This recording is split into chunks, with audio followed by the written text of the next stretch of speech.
নমস্কার বন্ধুরা, আবার চলে এসেছি দিদির রান্নাঘরে। তো আজকে একটা মানে নন বেঙ্গলিরা খুব খায়, তা আমরাও খাই। এখন সব জায়গায় ঘুরে ঘুরে সবাই সব কিছু খায়, ওটা বলে লাভ নেই। তো আমি গিয়ে রান্না করব আজকে রাজমা আর জিরা রাইস করব ছেলের জন্য। তো রাজমার জন্য যা যা উপকরণ লাগবে, রাজমাটাকে 4 সিটি মেরে সেদ্ধ করে ধুয়ে ভালো করে রেখেছে, জলটা রাখিনি। কেন সেদ্ধ করা জলটা আর রাখলাম না, এমনি জলেই দিব ঝোলে।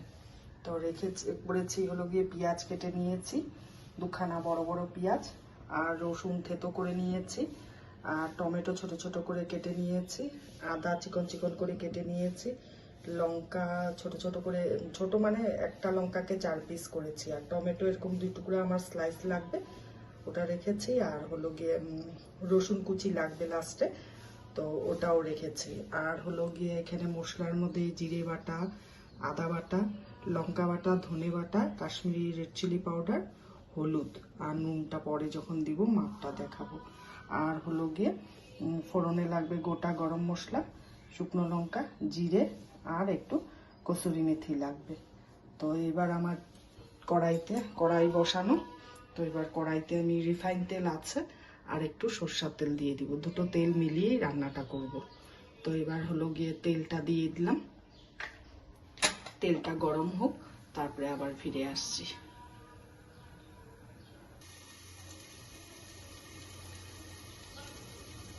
এখন ঢাকনাটা তুলব। পেঁয়াজটা অনেকটাই নরম হয়ে গেছে, এই অবস্থায় একটু নেড়ে চেড়ে দিব।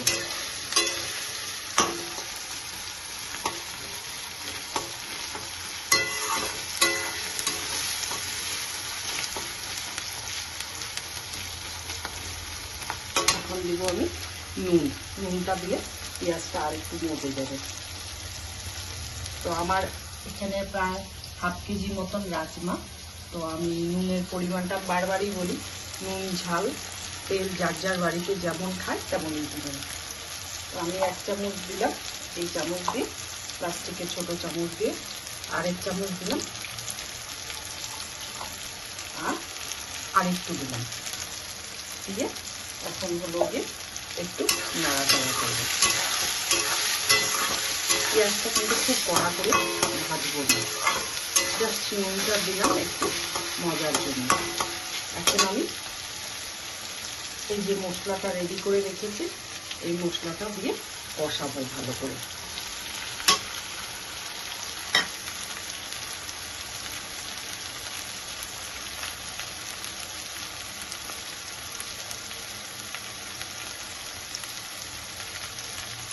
তো শুকনো মশলাটাকে একটু নাড়াচাড়া করে নিই প্রথমে, তারপরে গিয়ে মশলা ধোয়া বাটিটা দিয়ে একটু জল দিব কষানোর জন্য, দিয়ে আমি ঢেকে দিব। পেঁয়াজটাও নরম হয়ে যাবে সুন্দর। এই অবস্থা আমি গিয়ে মশলা ধোয়া বাটিটা দিয়ে জল দিয়ে দিব, মশলাটা দারুণভাবে কষবে তাহলে। বেশ অনেকটাই জল দিব, দিয়ে দিলাম। দিয়ে এবার গিয়ে একটু আমি গ্যাসের আঁচটাকে মিডিয়াম ফ্লেমে করে দিয়ে ঢেকে দিব, ঢাকনা দিয়ে দিলাম। এবার গ্যাসের আঁচটাকে পুরো হাই ফ্লেমে ছিল, ওটাকে আমি মিডিয়াম ফ্লেমে করে দিলাম, করে দিয়ে পরে আবার 2 মিনিট পরে ফিরে আসছি। আমি ঢাকনাটা তুলব, তুলে এই যে নাড়াচাড়া করবো।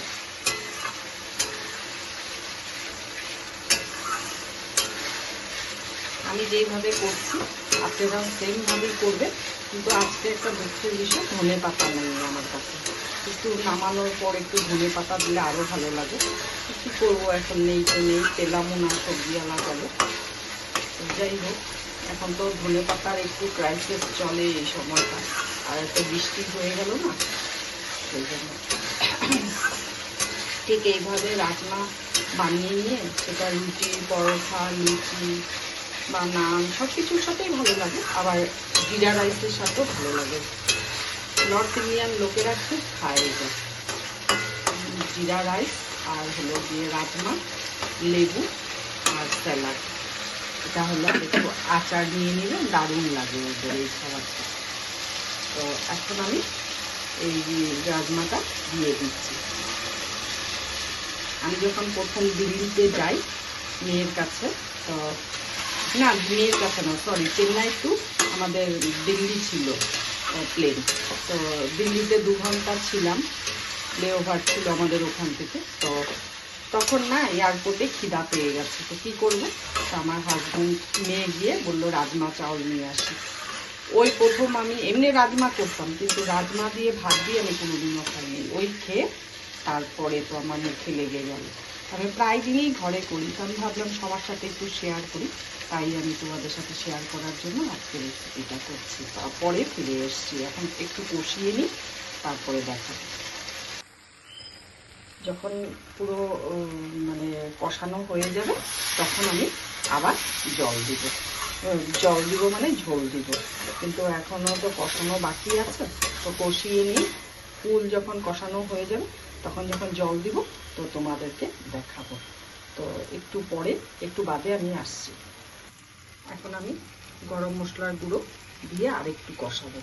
তেল ছেড়ে দিয়েছে, দেখো চারিদিক দিয়ে তেল ছেড়ে দিয়েছে। তো এখন আর বেশি কষাতে লাগবে না, জাস্ট একটু কুপিট করে তারপর আমি জলটা দিয়ে দিব। আর আমি যেভাবে করছি বারবারই বলছি, তোমরা পুরো ভিডিও দেখো না আমার রেসিপিগুলো।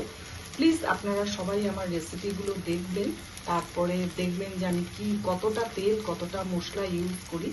কারোই ক্ষতি হবে না। আপনারা চাইলে আরও তেল কম দিয়ে করবেন জিনিসটা, আরও মশলা কম দিয়ে করবেন। তো আবার আমি ফিরে আসছি, যখন ফুল অ্যান্ড ফাইনাল জল দিব তখন আসবো। এখন আমি কষানো হয়ে গেছে, পুরো তেল ছেড়ে দিয়েছে চারদিক দিয়ে, আর গন্ধ বেরিয়ে গেছে। তো আমি জল দিয়ে দিচ্ছি।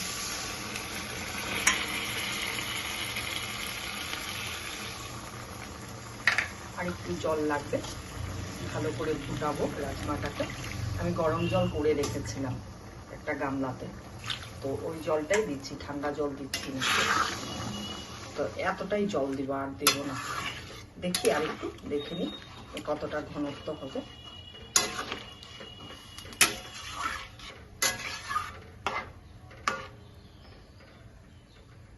একটু দিব জল, এই যে ব্যাস হয়ে গেল। ঝোল, নুন, মিষ্টি সবকিছু আপনাদের পরিমাণ মতন আপনারা দিবেন। আপনাদের বাড়ির লোকেরা কেমন খায় কেউই তো জানে না, না কারোর বাড়িতে কেমন খায়। তো আবার ফুটে গেলে তারপরে দেখাবো। আবার আমি জল দিয়ে ঢাকা দিয়ে দিয়েছিলাম, পুরো টকবকিয়ে ফুটছে। এখন আমি এই অবস্থায় নামিয়ে নিব। নামিয়ে নিব এই জন্য রাজমা তো অনেকটাই জল টেনে নেবে, যতই সেদ্ধ করি না কেন। একটু ভাতের সাথে একটু হালকা ঝোল না থাকলে ভালো লাগবে না। আর 1 মিনিট মতন ফুটাবো, ফুটিয়ে নিয়ে নামিয়ে দেবো।